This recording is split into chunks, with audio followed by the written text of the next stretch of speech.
Wenn man das Institut betritt, dann sieht man im Eingangsbereich ein sehr beeindruckendes, großformatiges Triptychon, das mehr als 6 Meter breit ist, des Künstlers Hadi Tülle mit dem Titel Der 9. November 1989 in Deuna, am Morgen danach. Wofür steht dieses Bild? Also dieses Bild steht zunächst mal für einen glücklichen Moment. Der Kalte Krieg ist vorüber und die Freiheit hat gewonnen. Und das ist für viele Menschen in Deutschland, aber auch in Europa ein glücklicher Moment gewesen. Und deshalb ist das ein Empfang mit einem glücklichen Moment. Das ist ein erster Punkt. Ein zweiter Punkt ist, dass dieses Bild auch zeigt, worum es konkret geht, wenn Menschen an die Freiheit denken. Und wir als Juristen haben es natürlich mit der Freiheit zu tun, aber das wird häufig etwas abstrakt. Aber auf dem Bild, da sieht man ganz konkret, was für die meisten Menschen im Vordergrund steht, wenn sie an Freiheit denken. Vielleicht können wir es kurz beschreiben. Also dieser Triptychon besteht aus 3 Teilen. Was stellt er, was zeigt er? Also dieses Triptychon zeigt im Zentrum den Tag nach dem 9. November 1989 in einer Kleinstadt in Thüringen an der Grenze zur Bundesrepublik. Das ist das, was gezeigt wird. Und rechts und links sehen wir die Situation in der ehemaligen DDR 10 Jahre später. Also wir sehen die Entwicklung dort. Und wir haben eben ganz viele Momente, die zeigen, warum die Leute glücklich sind. Dass diese Mauer nun gefallen ist. Der eine zeigt eben nach Westen, also man möchte nach Westen, man möchte sehen, was es dort gibt. Und auf der rechten Seite sieht man, was die Leute aus dem Westen unbedingt mitbringen wollten, also was sie entbehrt haben. Also insofern haben wir hier sehr konkret eine Darstellung, was die Leute sich unter Freiheit versprechen. In gewisser Weise ist es doch erstaunlich, wenn man in ein Max-Planck-Institut für ausländisches öffentliches Recht und auch Völkerrecht geht und dann eben dieses Bild sieht. Welchen Bezug zum Institut hat dieses Bild für Sie? Dieses Bild zeigt den roten Faden auf, der ganz viele der Themen, der Forschung, der Interessen dieses Institutes zusammenführt. Das ist der inhaltliche Grund, warum wir es dort aufgehängt haben. Er gibt einen Zugriff auf das, was dieses Institut im Kern über seine fast 100 Jahre Geschichte bewegt hat. Und was wäre dieser Kern? Dieser Kern ist ein Moment des Verständnisses, welches zugleich ein Moment des Verständnisses ist von ganz vielen Sachen in Deutschland. Also es geht darum, dass Deutschland 2 Weltkriege verloren hat. Und von dieser Tatsache aus kann man sich ganz viele Dinge in Deutschland erklären, kann ganz viele Dinge in Deutschland verstehen.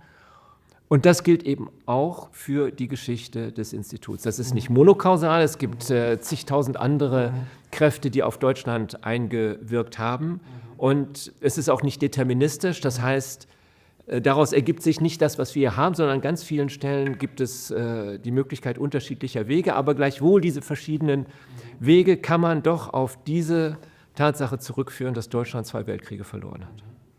Das ist, glaube ich, ein spannender Punkt. Also ich habe vorhin noch mal in den Tätigkeitsbericht geguckt und geschaut, wie eigentlich die Altersstruktur hier unter den Mitarbeitenden aussieht. Und mehr als 55% der Mitarbeitenden sind jünger als 35 Jahre. Das heißt, mehr als die Hälfte hat den 9. November 89 entweder gar nicht erlebt oder nicht mehr bewusst erlebt. Und ich glaube, diesen Bezug, den Sie jetzt quasi herstellen zum roten Faden der Institutsgeschichte, der liegt nicht mehr sichtbar auf der Hand für alle, die jetzt hier an diesem Bild vorbeigehen. Und ich glaube, da lohnt es sich jetzt etwas mehr zu versuchen, dieses Bild in seiner historischen Dimension zu ergründen und auch den Bezug zu diesen beiden Kriegen herzustellen oder zu diesen Niederlagen. Man muss es erklären. Ja, genau, man muss es erklären. Ich bin auch erstaunt bei den Jüngeren, aber auch bei den Älteren und auch bei den Gästen, auch bei den älteren Gästen. Man muss dieses Bild erklären, was es aussagt und was seine Bedeutung für die deutsche Geschichte ist und auch was die Bedeutung für die Arbeit dieses Institutes ist. Es ist nicht selbsterklärend, obwohl es ja wirklich eine realistische Art und Weise ist, die nicht mehr übertroffen werden kann. Trotzdem muss man es erklären. Die meisten verstehen es von alleine nicht. Also wenn man es erklärt, kommen wir dann zu einer Erklärungsfigur, die hier doch die allermeisten Deutschen teilen. Ja, und das ist, dass wir diese beiden Kriege verloren haben. Ja, darüber kann man es ganz leicht erklären. Dass man sagt, wir haben den Ersten und den Zweiten Weltkrieg verloren und aus diesen beiden Niederlagen hat sich ganz viel von dem Material ergeben, was hier am Institut bearbeitet worden ist. Aber dieses Wir wird schwächer. Es wird schwächer zum einen, weil wir inzwischen eine Menge Menschen am Institut haben, die entweder eine Migrationsgeschichte haben, dann Deutsche geworden sind, aber eben Familie kommt aus der Türkei, die Familie kommt aus Italien, die Familie kommt aus Russland. Da ist also dieses Wir ein anderes als diejenigen, die eben Großeltern hatten, die im Zweiten Weltkrieg waren. Das ist das eine. Und dann gibt es auch eine andere Form, wo dieses Wir schwächer wird. Und das haben wir gestern gehört in dem Gespräch zwischen Alice Weidel und Elon Musk, wo Alice Weidel gesagt hat, Hitler war ein Kommunist. Und Hitler war ein Kommunist ist dieselbe Art des Umgangs mit der deutschen Geschichte, wie sie Ulbricht und Honecker gepflegt haben. Es waren die anderen, es waren nicht wir. Bemerkenswert, diese Sache. Also dieses Wir wird schwächer von allen Seiten und wird also jetzt auch sozusagen aus der deutschen Politik heraus in dieser Form in Frage gestellt. Aber bei den meisten funktioniert es eben noch. Ja, dass also wir diese beiden Kriege verloren haben und dass sich daraus ganz viel erklärt, was hier in diesem Institut gemacht worden ist. Ja, das ist ein Punkt, der mir gerade nach gestern doch sehr, sehr, sehr aufgefallen ist. Der wird, glaube ich, auch deutlich, wenn man in die historischen Unterlagen guckt, die sich jetzt hier haben finden lassen, wenn man die Referentenbesprechungsprotokolle sich anschaut, wenn man sich auch anschaut, was geforscht worden ist in diesem Institut, wie zentral allein die deutsche Frage zum einen gewesen ist, wie spaltend sie teilweise auch in diesem Institut gewirkt hat. Also die Frage, wie geht man jetzt eben mit dieser Teilung Deutschlands um? Wie zentral die europäische Integration war, auch als Forschungsarbeit an diesem Institut, die Vernetzung mit internationalen Organisationen, aber auch wie zentral der Fall der Mauer in diesem Institut erlebt worden ist und auch diskutiert worden ist. Also das kann man in den Dokumenten, gerade in den Referentenbesprechungsdokumenten doch auch ableiten und auch ein Wir, also quasi eine geteilte Gemeinschaft, die ähnliche Fragen diskutiert, eine ähnliche Herkunft eben teilt, ein ähnliches Bewusstsein um diese Geschichte. Und ich glaube, wenn man dieses Bild nun sieht, bei vielen, die halt in den 80ern, 90ern, 2000ern auch noch am Institut waren, steht natürlich dann der Fall der Mauer, die Wiedervereinigung im Vordergrund und dann implizit natürlich auch noch ein geteiltes großes Wissen über den verlorenen Zweiten Weltkrieg. Aber die Geschichte des Instituts beginnt ja viel früher, nämlich mit dem verlorenen Ersten Weltkrieg. Und ich glaube, da haben wir ja in Deutschland im Vergleich zu vielen anderen Ländern, Großbritannien oder Frankreich, wo der Erste Weltkrieg doch auch immer noch als Armistice, als Feiertag das Ende des Krieges gefeiert wird und sehr stark im Bewusstsein verankert ist. Das ist in Deutschland doch sehr anders. Es wird ja sehr überlagert durch eben die Schrecken des Zweiten Weltkrieges. Und wenn man sich nun dieses Institut anguckt, die Geschichte des Institutes, ich glaube, würde kaum jemand vermuten, dass das Institut ja eine direkte Folge des verlorenen Ersten Weltkriegs war, auch wenn es 6 Jahre danach gegründet worden ist, 1924 in Berlin. Was war der Gründungskontext, was war der Anlass zur Gründung dieses Instituts?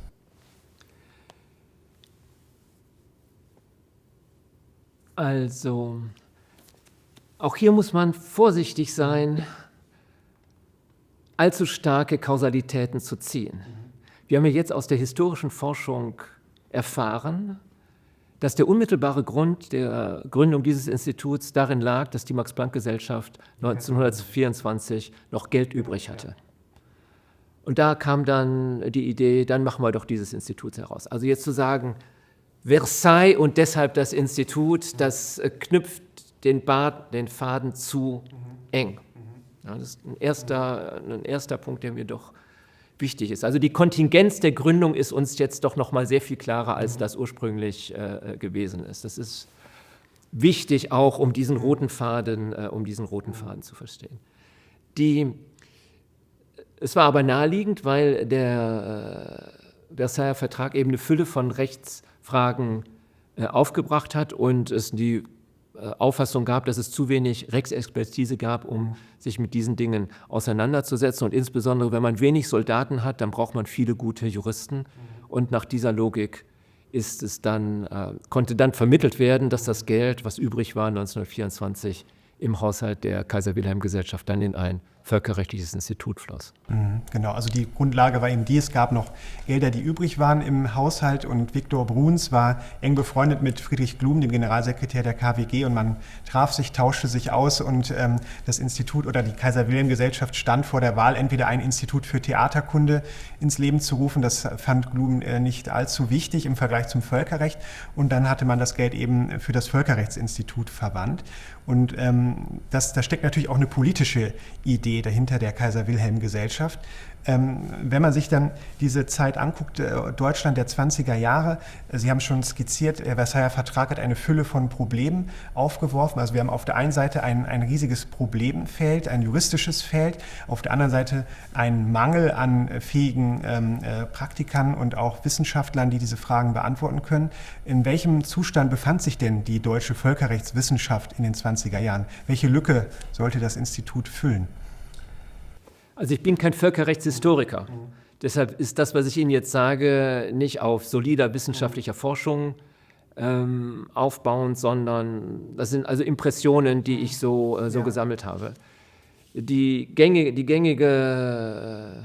gängige Narrativ lautet, dass es eben zu wenig Völkerrechtler in Deutschland gab, weil im Kaiserreich man der Auffassung war, dass eben die deutsche Armee diese Fragen ausficht, sodass man dann eben eine entsprechende Expertise aufbauen musste. Also es waren einfach zu wenig Leute da und dann auch zu wenig Leute, die sich dann eben mit den spezifischen Figuren des Versailler Vertrages beschäftigen konnten. Das waren natürlich vor allem Rechtsfiguren der Siegermächte, mit denen die Deutschen nicht so vertraut waren wie die andere Seite, und da musste man dann aufholen.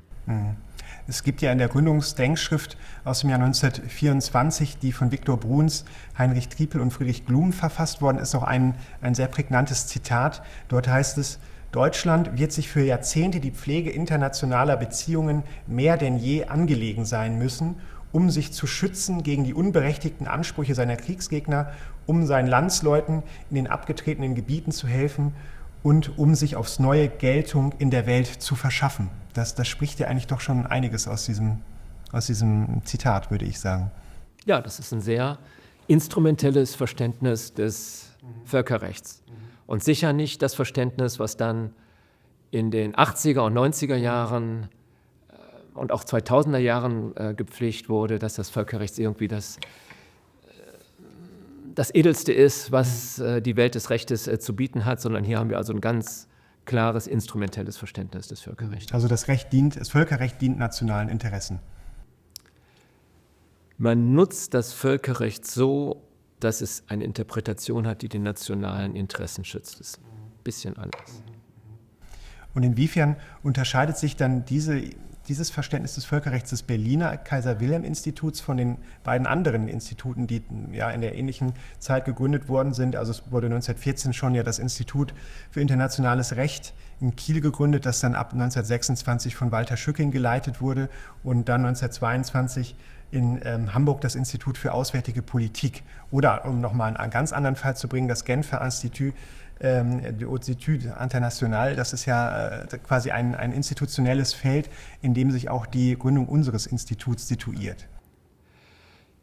Das Genfer Institut war das Institut der Sieger, die deutschen Institute waren Institute der Verlierer.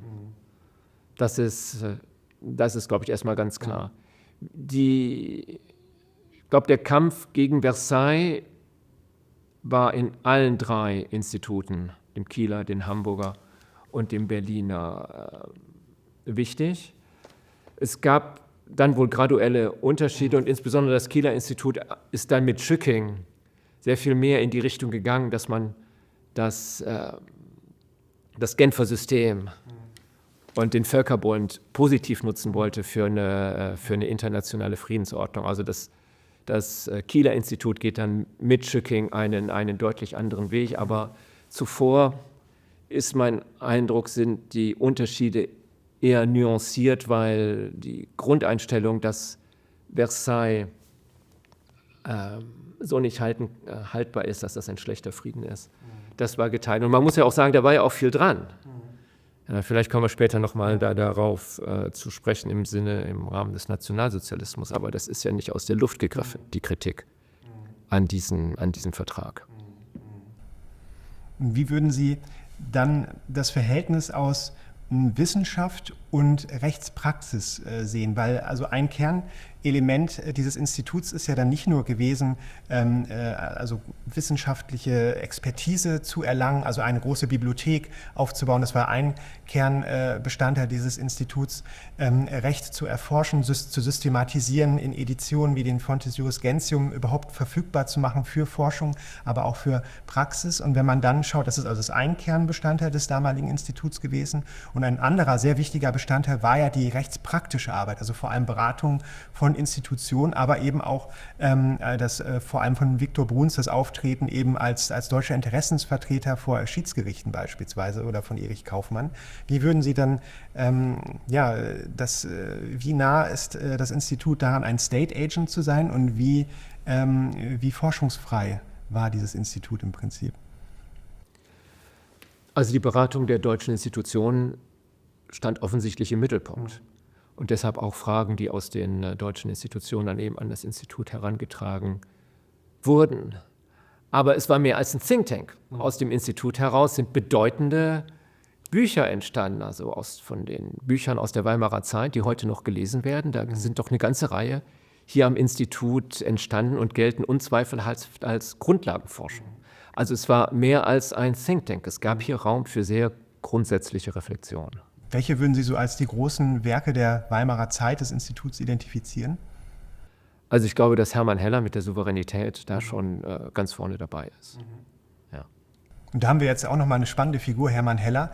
Wenn man sich das Personaltableau des Kaiser-Wilhelm-Instituts in den 20er Jahren anguckt, ist ja schon erstaunlich, dass es vergleichsweise divers gewesen für damalige Verhältnisse. Also man hat zum einen 5 Frauen, die schon als Wissenschaftlerinnen tätig sind. Man hat aber auch eben Figuren wie Hermann Heller, der als Sozialdemokrat an einem doch recht konservativen Institut tätig war. Man hat Personen wie Carlo Schmidt, der später auch als Sozialdemokrat bekannt geworden ist. Also, und dann hat man auf der anderen Seite Personen wie Erich Kaufmann oder Berthold von Stauffenberg, die ja doch sehr deutsch-national konservativ denken. Und guckt man sich dann dieses Personaltableau an, so fällt doch auf, dass es vergleichsweise heterogen ist und recht ungewöhnlich. Wie würden Sie sich das erklären, auch gerade vor dem Hintergrund der Kriegsniederlage? Wenn ich es mir wirklich erklären wollte, müsste ich Forschung machen. Da muss man sehr gründlich die Personalakten, die es noch gibt, durchgehen.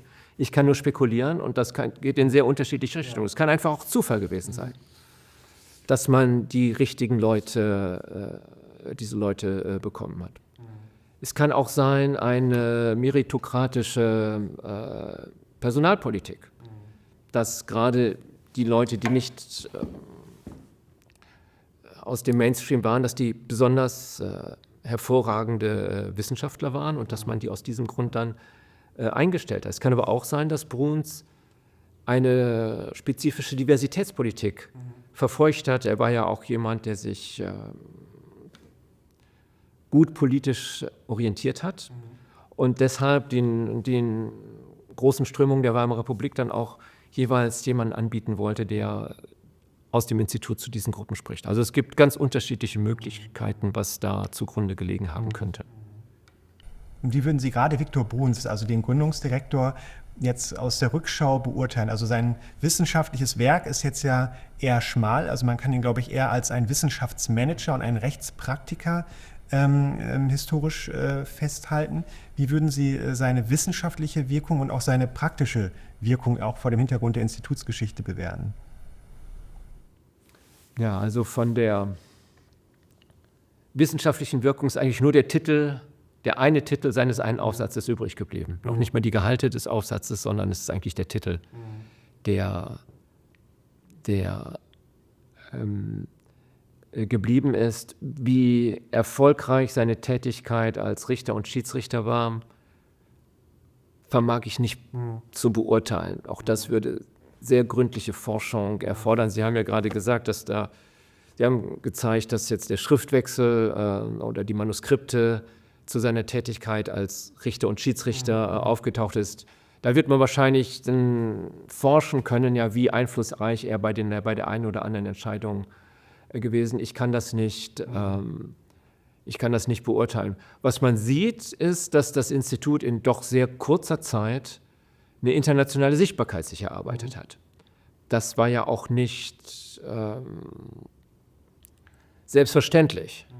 Ja, dass ein Institut, welches eigentlich erst 1925 anfängt zu arbeiten, dann schon nach wenigen Jahren und dann auch als Institution, die den Kriegsgegner unterstützt, eine solche Sichtbarkeit in der Welt erlangt. Das zeigt also, dass da doch sehr erfolgreich gearbeitet worden ist. Ich glaube, das kann man, also die internationale Sichtbarkeit zeigt deutlich, dass die Arbeit, die Bruns am Institut entfaltet hat, als Wissenschaftler, als Praktiker, als Organisator, als Direktor erfolgreich war. Ich glaube, das kann man auf jeden Fall auch festhalten. Also dieses Institut aus dem Nichts heraus zu gründen, gerade diese Bibliothek aufzubauen, das ist, glaube ich, schon ein großer Akt. Und auch wenn man sich dann dieses Personaltableau anschaut, also man hat den Eindruck von den wenigen Akten, die jetzt noch geblieben sind, also man muss eben sagen, die Zeit vor 1945 ist leider sehr schlecht überliefert durch die Zerstörung der Institutsräumlichkeiten. Man hat da den Eindruck, dass man doch eine sehr spezifische Gründungstruppe mit so einem Pioniergeist hat. Also Bruns ist ja auch als Talentscout bekannt gewesen, hat immer wieder die jahrgangsbesten Absolventen aus Tübingen, seiner Heimat, ins Institut geholt und hat wirklich ein Gespür dafür gehabt, wer gut ist, mit wem man so ein Institut aufbauen kann, und ja, hat sich da auch nicht von unkonventionellen Entscheidungen abbringen lassen. Dazu gehört natürlich auch die Publikation, die ZRÖAV, die ja mit dazu beigetragen hat, diese Sichtbarkeit auch als wissenschaftliche Institution zu erhöhen, und diese Quellenedition, die ja auch von großer Bedeutung gewesen ist. Also ich glaube, da hat Viktor Bruns wirklich in wenigen Jahren sehr viel geleistet. Wenn wir jetzt nochmal zurückkommen auf diesen Gründungsaufsatz auch der ZRÖAV, Völkerrecht als Rechtsordnung, der 1929 erschienen ist und der ja quasi auch, wenn man so will, die Kernidee des Instituts enthält, denn Bruns wollte ja ursprünglich ein Völkerrechtslehrbuch schreiben, das war ja die eigentliche Idee. Dieses Lehrbuch hat sich nicht realisieren lassen, aus dem Lehrbuch ist dann dieses Institut geworden, und einige dieser Ideen aus dem Lehrbuch sind dann in diesen Aufsatz eingeflossen, der dann 1975 ja auch von Hermann Mosler nochmal aufgegriffen und nochmal neu gelesen worden ist. Welche Kernideen stecken denn in diesem Aufsatz, und inwiefern lässt sich auch dieses Werk verknüpfen mit dieser Auseinandersetzung um den verlorenen Krieg? Also, ich glaube, Grundlagenaufsatz ist zu hoch gegriffen. Ja, wenn man ihn liest, es gibt am Anfang diese These, aber diese These verliert sich im Laufe dieses Aufsatzes. Bestand hat eben der Titel, ja, Völkerrechts als Rechtsordnung. Und das ist zunächst mal ganz traditionell das Systemprogramm der deutschen Rechtswissenschaft. Ja, es ist das Systemprogramm der deutschen Rechtswissenschaft in der Folge des deutschen Idealismus. Also so wie in Deutschland eben dann über 100 Jahre Rechtswissenschaft betrieben wurde. Aber das ist schon was. Ja. Wenn man das schafft, so einen Titel zu setzen, das ist doch... Nein, also der Titel, aber auch dieses wissenschaftliche Programm, ja, das Systemverständnis des Rechtes, was eben dann in dem Begriff der Rechtsordnung zum Ausdruck kommt, das ist ein großes wissenschaftliches Programm, welches auch bis heute trägt. Inwiefern kommt dort der verlorene Krieg zum Ausdruck? Aus der Perspektive der Verlierer gab es, glaube ich, zwei mögliche Wege. Die eine war der Weg des Marxismus oder der politischen Ökonomie, dass man eben sagt, wir haben hier also ein Recht, dieses Recht ist Ausdruck einer Machttatsache. Und diese Machttatsache passt uns nicht und ist ungerecht, und man kritisiert das Recht aus dieser Perspektive. Das wäre dann auch der Weg der Critical Legal Studies. Und hier wird ein anderer Weg gegangen, indem man die Autonomie des Rechtes gegenüber den anderen gesellschaftlichen Kräften unterstreicht und so immerhin Momente der Transzendenz des Rechtes aktivieren kann, die dazu helfen könnten, die als ungerecht wahrgenommene Situation nicht zu überwinden, aber doch anzugehen. Und dieses Programm, das bringt der Titel zum Ausdruck und das ist auch ein Programm, das trägt. Dieses Programm kennzeichnet das Institut und führt es dann natürlich auch ab 1933 in schwierige Fahrwasser, wenn man so will. Also wir sprachen vorhin davon, dass Viktor Bruns ja ein wirklich begnadeter Wissenschaftsmanager, ein Praktiker auch in Richtung seines Instituts gewesen ist. Und wir sprachen auch vorhin von den beiden Instituten in Kiel und in Hamburg. Und wenn man sich dann die Lage 1933 anschaut, fällt auf, dass die Institute in Kiel und Hamburg relativ schnell gleichgeschaltet werden zu Propagandainstitutionen der NS-Politik werden. Nur das Berliner Kaiser-Wilhelm-Institut schafft es, sich da herauszuhalten. Also es wird nicht gleichgeschaltet, was schon eigentlich bemerkenswert ist. Einige wissenschaftliche Angehörige des Instituts werden entlassen, beispielsweise Erich Kaufmann, Margret Wolf aufgrund ihrer jüdischen Herkunft. Es werden dann andere Personalentscheidungen getroffen von Bruns, wie zum Beispiel Karl Schmidt, statt Kaufmann ins Institut zu holen oder auch andere völkische, also wenige, aber immerhin auch völkische Wissenschaftler wie Herbert Kier. Dennoch fällt eben auf, dieses Institut bewahrt sich eine gewisse institutionelle Unabhängigkeit, einerseits nach innen, andererseits schafft es Bruns, dieses Institut wirklich überall so zu verknüpfen in den neuen NS-Institutionen wie der Akademie für Deutsches Recht von Hans Frank und so weiter, in diversen Wehrmachtsrechtsausschüssen das Institut zu verankern. Und dann fährt dieses Institut ja einen komplexen Kurs, einerseits in der Auseinandersetzung weiterhin mit Versailles, aber auch in der, wie soll man sagen, Annäherung, Andienung an Interessen der neuen Machthaber. Wie würden Sie die Situation des Instituts gerade in dieser Zeit skizzieren?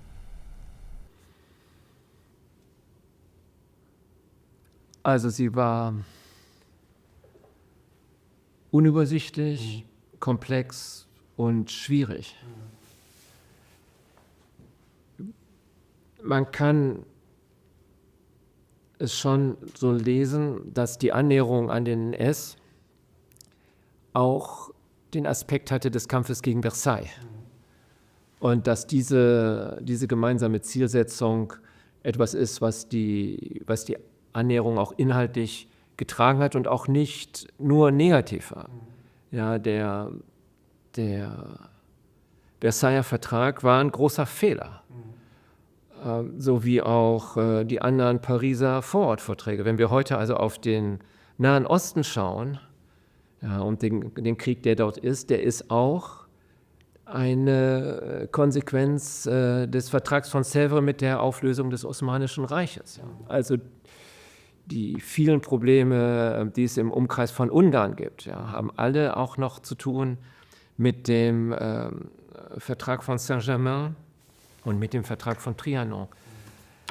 Also das war nicht illegitim zu sagen, wir müssen an diesem Versailler System arbeiten, das ist kein gutes System, meine ich. Dann haben wir die Zusammenarbeit mit dem in der Vorbereitung des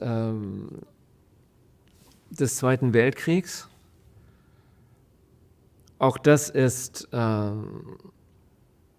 ist schwierig, gerade auch dann die Zusammenarbeit im Zweiten Weltkrieg, auch mit der Wehrmacht und was wir jetzt alles wissen, was da passiert. Aber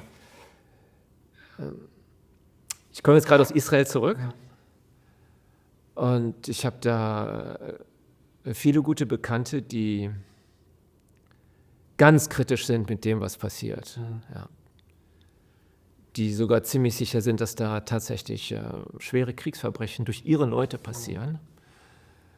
Und die werden auch noch angefragt und die fragen sich auch, gehe ich da jetzt noch hin und gebe ich noch Rat dieser Regierung oder mache ich das nicht mehr? Und das ist keine triviale Situation, wie man sich dort verhält. Ja, wenn man also sagt, ich gehe da jetzt noch hin und man redet über Verhältnismäßigkeit und dann wird vielleicht ein Angriff anders geführt und dann überleben 50 Menschen. Oder man verweigert sich kategorisch einer Regierung, die man für faschistisch hält. Oder die schwere faschistische Momente aufweist, terroristische Elemente aufweist. Das sind sehr schwierige Situationen und ich tue mir schwer damit, jetzt da so eine klare Linie zu ziehen. Ich glaube, diese Linie kann man auch nicht ziehen. Und ich glaube, die Geschichte des Instituts zeigt ja auch, wenn man dieses Institut quasi als Brennglas verwenden möchte für die Situation der deutschen Eliten der damaligen Zeit, auch gerade der Juristen, merkt man eben, man hat viele verschiedene Entscheidungen auch innerhalb eines Instituts versammelt. Also man hat eben, wie gesagt, überzeugte Juristen wie Herbert Kehr, die im Sinne des Regimes schreiben. Man hat Personen wie Berthold von Stauffenberg, der lange, also Bruder von Klaus von Stauffenberg, lange vom Regime auch überzeugt ist im Sinne des Regimes, auch in der ZÖRV schreibt und sich dann am Ende doch abwendet und sich dem Widerstand anschließt, auch wenn das eine komplexe Motivationslage ist. Aber man hat diese Entwicklung und man hat eben auch Personen wie zum Beispiel Hermann Mosler, der ja auch ab 1937 schon am Institut tätig gewesen ist und diese Zeit sehr nah miterlebt hat. Wir haben nicht sehr viel von ihm aus dieser Zeit, aber im Keller haben sich auch einige seiner Kriegsrechtsgutachten aus dieser Zeit auffinden lassen. Denn man muss dazu wissen, das Institut war in Teilen dem Oberkommando der Wehrmacht unterstellt, in Teilen dem Oberkommando der Marine und hat eben Gutachten auch erstellt. Und von dem wenigen, was wir haben, das meiste ist eben natürlich zerstört, scheint schon der Eindruck gewesen zu sein, man bleibt im geltenden Kriegsvölkerrecht verhaftet. Aber man merkt eben diese Entwicklungslinien auch im Verlauf der Zeit. Am Anfang ein allgemein zustimmendes Interesse des Instituts zum neuen Regime, auch aufgrund der Revisionspolitik gegenüber Versailles und dann doch gegen Ende hin vermehrt sehr kritische Stimmen und Haltung. Und das merkt man dann ja doch auch, wenn man sich den Übergangsprozess anguckt, das Institut 1945 in Berlin und dann den Wiederaufbau in Heidelberg. Wie hat das Institut, also wir sprachen jetzt vorhin von der Niederlage des Ersten Weltkriegs und die Gründungssituation des Instituts, jetzt am Ende des Zweiten Weltkriegs, wie sah die Lage des Instituts damals aus?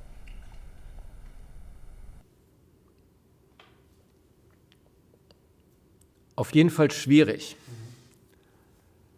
Ich überlege, ob ich auch das Wort traumatisch nutzen soll.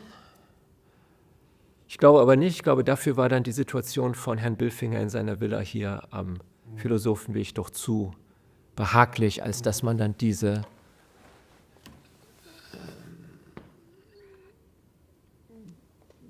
Wort benutzen wollte. Wenn ich jetzt auf das schaue, was dann publiziert wurde, scheint mir der Umgang des Instituts mit dieser Situation symptomatisch für den Umgang in ganz Deutschland, zumindest in Westdeutschland. Also die Situation war sehr schwierig, aber die Kräfte der Beharrung waren auch sehr stark, wie auch der Versuch, die schlimmen Seiten zu verdrängen und viel Schuld bei den anderen zu suchen. Aus unserer heutigen Perspektive ist die Art und Weise, wie sich das Institut dann wieder aufstellt und auch äußert, völlig unakzeptabel. Ja, das ist bis heute jenseits dessen, was man bereit ist zu schreiben. Vielleicht jenseits der Position, wie sie Frau Weidel gestern artikuliert hat. Das mag dann wieder auf der Bilfinger-Linie liegen. Und wir sehen dann auch, also es gibt eine Kontinuität zwischen Bilfinger und Weidel in der Wahrnehmung dieser Dinge. Das ist also nie ganz verschwunden. Und vielleicht kommt etwas auf, was eben am Ende des Krieges noch da war und dann nur eine Zeit lang untergetaucht ist. Wenn wir die Nachkriegssituation angucken, wir sprachen gerade von Karl Bilfinger, also das ist ja auch eine Brückenfigur, eine Übergangsfigur, die zwischen den Systemen steht. Also man muss zum einen sich nochmal vor Augen führen, wenn man die Endphase des Instituts, des Kaiser-Wilhelm-Instituts betrachtet. 1943 starb Viktor Bruns, 1944 wurde sein Cousin Karl Bilfinger als Direktor berufen, eben aufgrund einerseits seiner Verwandtschaft. Er war ein Cousin und enger Freund von Viktor Bruns. Auf der anderen Seite war er eben auch ein überzeugter Nationalsozialist, der sich auch deswegen anbot, dieses Institut zu übernehmen aus Sicht des Regimes. Und dann 1945 wird das Institut zerstört, die Räumlichkeiten. Das Institut war ja im Berliner Stadtschloss angesiedelt. Die Bibliothek des Instituts war vorher schon ausgelagert worden in die Uckermark und nach Brandenburg. Weite Teile der Bibliothek sind auch damals zerstört worden. Also man hat einmal diesen Aspekt, wir sprachen ja vorhin von, war das traumatisch oder nicht? Ich glaube, für weite Teile der Belegschaft des Instituts war diese Endkriegsphase wirklich traumatisch.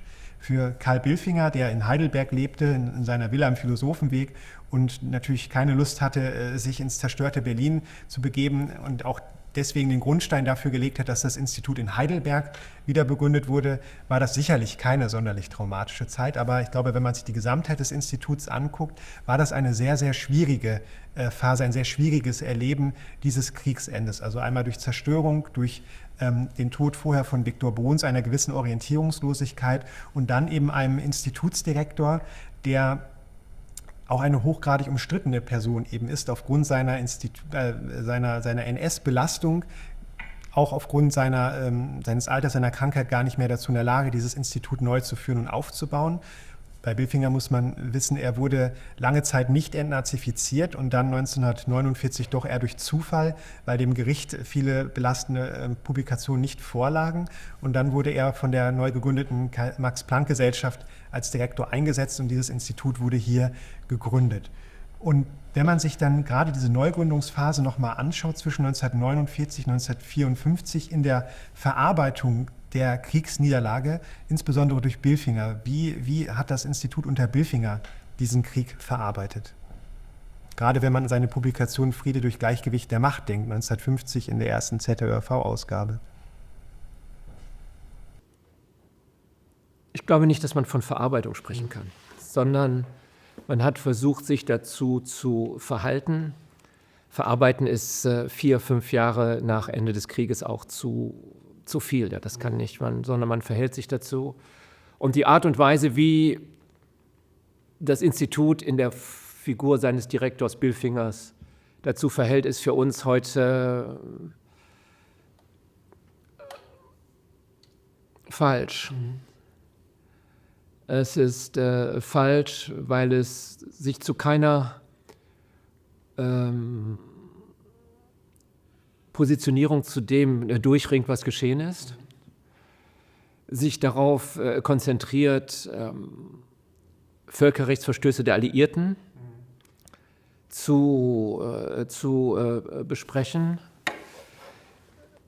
Es geht sogar noch weiter, denn man kann den Verweis auf Friedrich III., also eine Figur des späten Mittelalters, so lesen, dass in Abrede gestellt wird, dass man über den Nationalsozialismus und Adolf Hitler zu jener Zeit schon urteilen konnte. Das ist eine inakzeptable Positionierung auch im damaligen Kontext gewesen. Und das Rezept, was er entwickelt für die Zukunft, scheint mir auch das Falsche gewesen zu sein. Die Texte sind verquast oder ich habe sie nicht richtig verstanden, aber es scheint mir doch, dass er darauf dringt, dass die Position Deutschlands im Nachkriegseuropa diejenige sein soll, die der Wiener Kongress dem postnapoleonischen Frankreich eingeräumt hat. Das war seine Idee, so wie ich das den Schriften entnehme. Und das ist die Idee, die sich nicht durchgesetzt hat, ja, sondern die Geschichte ging dann einen anderen Weg. Gott sei Dank. Eine der wichtigen Figuren für diesen anderen Weg im Institut ist ja Hermann Mosler, der, wie gesagt, ab 1937 schon am Institut tätig gewesen ist. dann 1954 nach einer Zeit im Auswärtigen Amt als Direktor berufen worden ist. Und wofür steht Hermann Mosler in der Auseinandersetzung mit dem verlorenen Krieg? Welche Antworten hatte Hermann Mosler, gerade auch in Abgrenzung zu Karl Billfinger? Viele Sachen thematisiert auch Mosler nicht. Der Holocaust kommt in seinen frühen Schriften nicht vor und auch die Kriegsschuldfrage bleibt ganz im Wagen. Die große Differenz zu Billfinger liegt darin, dass er die Staatszentrierung des Denkens Billfingers überwindet. Die Fokussierung auf Bismarck, wie sie in der Tradition und auch in der protestantischen Tradition von Billfinger nahelagt. Für den rheinischen Katholik Mosler ist es leicht, diese Staatszentrierung zu überwinden und überstaatlich zu denken und damit die Politik Adenauers zu begleiten mit der Westintegration, zum einen eben unter die amerikanische Hegemonie zu schlüpfen und zweitens die europäische Integration anzugehen mit einer echten Überwindung dessen, wie vorher das Völkerrecht gehandhabt worden ist.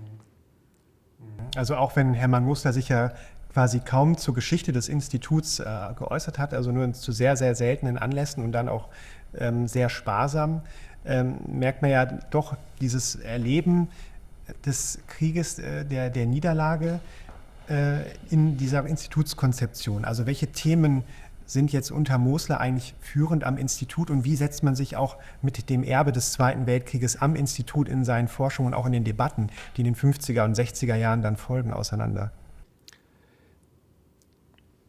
Er begleitet die erfolgreiche Europa- und Außenpolitik der Bundesrepublik Deutschland. Ja, sei es mit Blick auf die europäischen Institutionen und sei es mit Blick auf die UN-Institutionen und sei es auch mit Blick auf die Verfassungsvergleichung, also auch die sich entwickelnde Verfassungsrechtsprechung ist etwas, was das Institut aufnimmt. Dann auch die ganze Dimension des europäischen und internationalen Menschenrechtsschutzes, also die positiven, zukunftsweisenden Momente der deutschen Europapolitik und der deutschen Außenpolitik nimmt er auf und verarbeitet das rechtswissenschaftlich in einer Art und Weise, die eben anschlussfähig ist an die Art und Weise, wie die deutschen Institutionen operieren. Und damit hat er bestimmt positiven Input in diese Politiken geleistet. Und das ist ja schon ein erheblicher Unterschied, wenn man das Institut der 20er unter Bruns anguckt. Also da hat man natürlich auch den integrativen Aspekt, dass man über Schiedsgerichtsverfahren also sich auch dem Recht unterordnet und auch einem Rechtsraum, einen internationalen, dass man dem Völkerbund beitritt, dass man Deutschland das wieder zurück in die Weltordnung holen möchte, aber dennoch immer unter einem sehr nationalen Gesichtspunkt. Und das ist ja auch das Institut, das Hermann Mosler in den 30er Jahren noch kennengelernt hat, wenn man so möchte. Da ist ja doch ein bemerkenswerter Lernprozess, könnte man sagen, oder? Oder wie würden Sie das fassen? Das Institut in Berlin war revisionistisch und das Institut in Heidelberg hat die internationale Ordnung, wie sie damals im Westen konstruiert wurde, anerkannt, mitgebaut und mit weiterentwickelt. Das ist der große Unterschied gewesen. Das ist ja schon bemerkenswert. Also wie erklären Sie sich das? Liegt das vor allem an Mosler? Liegt das an einer Gesamtsituation? Wie würden Sie das sich erklären? Ich glaube, das ist eine Richtungsentscheidung, die große Teile der bundesrepublikanischen Gesellschaft in den 50er Jahren getroffen hat. Und da gehörte dieses Institut dann dazu.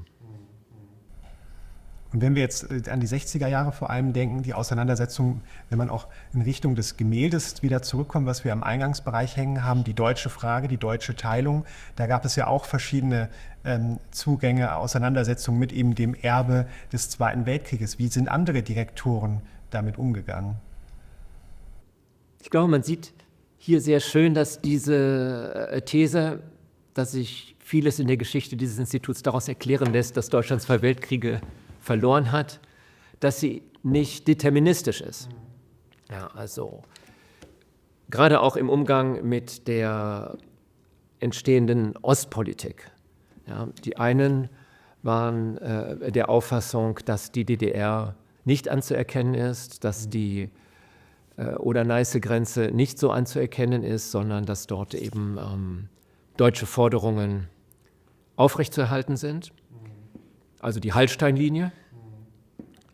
Und die andere Linie ist dann das, wofür Willy Brandt den Friedensnobelpreis bekommen hat. Ja, dass man sich mit den Tatsachen auch im Osten abfindet und dass man versucht, daraus eine Friedensordnung zu bauen.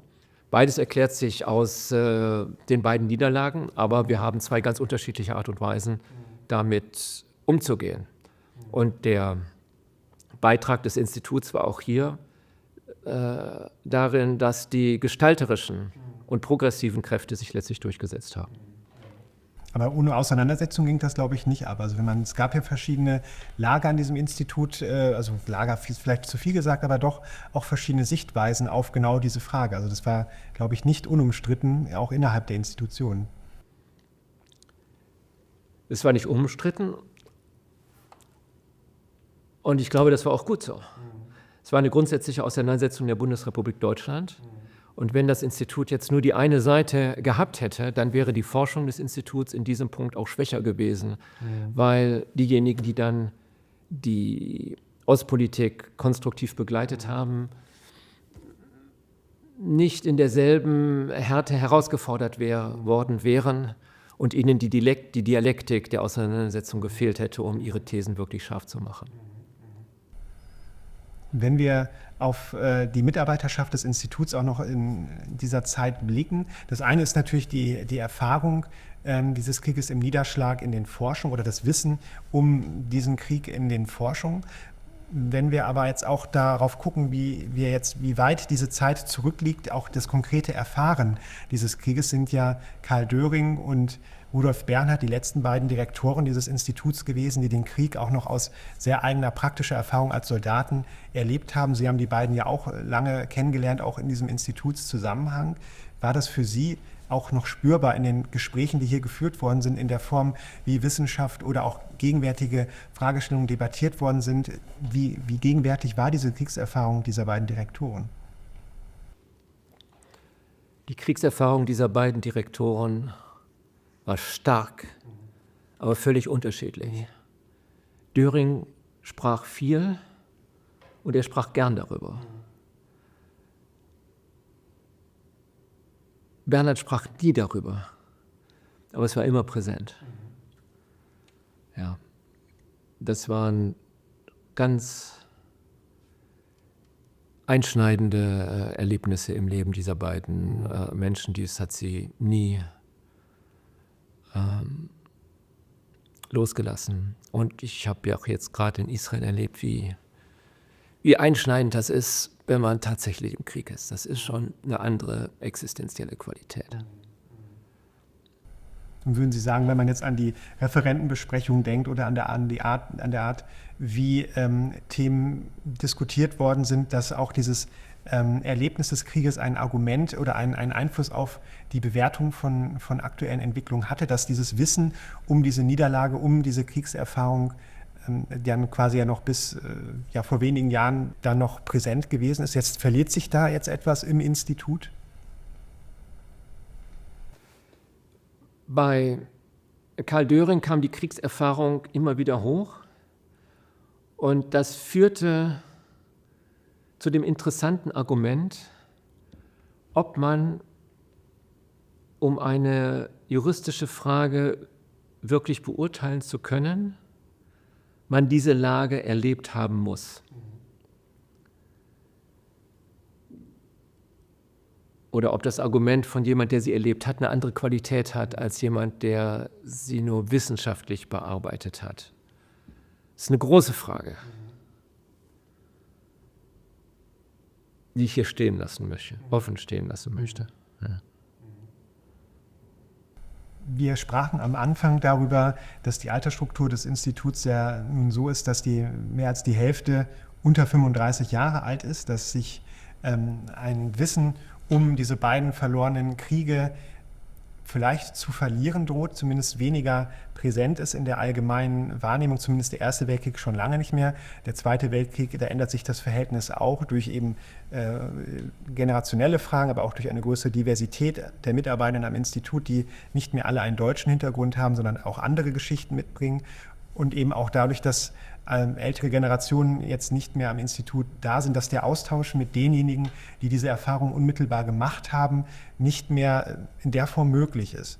Und auch wenn man sich dann die Lesbarkeit des Bildes am Eingang anguckt und eben die Frage, wie gehen die Menschen, die dieses Bild vor allem ja auf dem Weg in die Referentenbesprechung oder auch in die Dienstagsrunde immer wieder passieren, mit diesem Bild um, wie verstehen sie es, wie versteht man deutsche Geschichte, wie versteht man eine historische Identität dieses Instituts, wie blicken Sie jetzt mit Blick auf die Zukunft auf diese Frage, geht dem Institut jetzt etwas verloren oder bietet sich da auch eine Chance? Also, da müssen wir nochmal in Ihre Frage gehen. Identität des Instituts, historisches Selbstverständnis des Instituts. Wollen wir die Frage so formulieren oder wenn man sie aufnimmt, muss man sich zunächst mal klar machen, dass wir den Weg des Anthropomorphismus gehen. Und dieser Weg des Anthropomorphismus führt auf Glatteis. Ja. Führt auf Glatteis, führt auf glattes Eis. Ja. Auf glattem Eis kann man gut Schlittschuh laufen und wunderbare Figuren tanzen. Man kann aber auch stürzen. Und manchmal bricht das Eis auch ein und dann wird es gefährlich. Dessen muss man sich klar sein, wenn man über Identität einer Institution und über historische Selbstverständnisse von Institutionen denkt. In meinem Denken gibt es keine Identität des Institutes und kein historisches Selbstverständnis des Instituts. Wir wissen da zu wenig, wie die anderen wirklich denken. Wenn es so etwas gibt wie ein Selbstverständnis des Institutes, dann sollten wir es an seiner Satzung abholen. Und das bedeutet, es ist ein Institut der Spitzenforschung.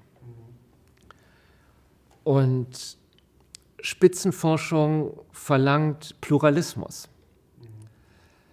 Da wird es schon ganz schwierig zu so Dingen wie einer Bewertung der deutschen Geschichte, einen Moment zu finden, was dann unter allen Personen, die hier sind, geteilt wird. Und es ist eigentlich fast wichtiger, dass wir hier eben einen Pluralismus haben. Und das führt mich zu diesem Bild zurück.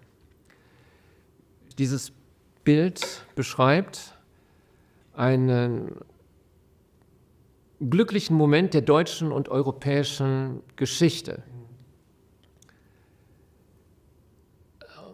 Warum ist es dazu gekommen? Wem ist das zu verdanken, dass es zu diesem Moment des Glücks gekommen ist? Es gibt einen Hinweis darauf in dem Bild, und das ist der Mast. Der Mast in dem Bild, eine der dominanten Vertikalen in diesem Bild, steht da, wo in dem normalen Triptychon das Kreuz steht. Und in der christlichen Symbolik hängt oben am Kreuz das Wunder der Befreiung und Erlösung. Das bleibt in diesem Bild aber außerhalb des Bildes, sodass man ganz Unterschiedliches an diesen Mast und in die Frage projektieren kann, warum es denn jetzt zu diesem Wunder gekommen ist und was das eigentlich positive Moment dieser Geschichte gewesen ist. Und das ist für mich der Witz des Bildes. Und das ist für mich der Witz der Grundlagenforschung, dass man unterschiedliche Dinge dort hinein interpretiert, ausarbeitet und dass aus der Dialektik der verschiedenen Auffassungen richtig gute Forschung entsteht. Da haben wir den Kreis für das Gespräch gut geschlossen, würde ich sagen. Und dann danke ich Ihnen für das Gespräch. Ich danke Ihnen, es war mir eine Freude.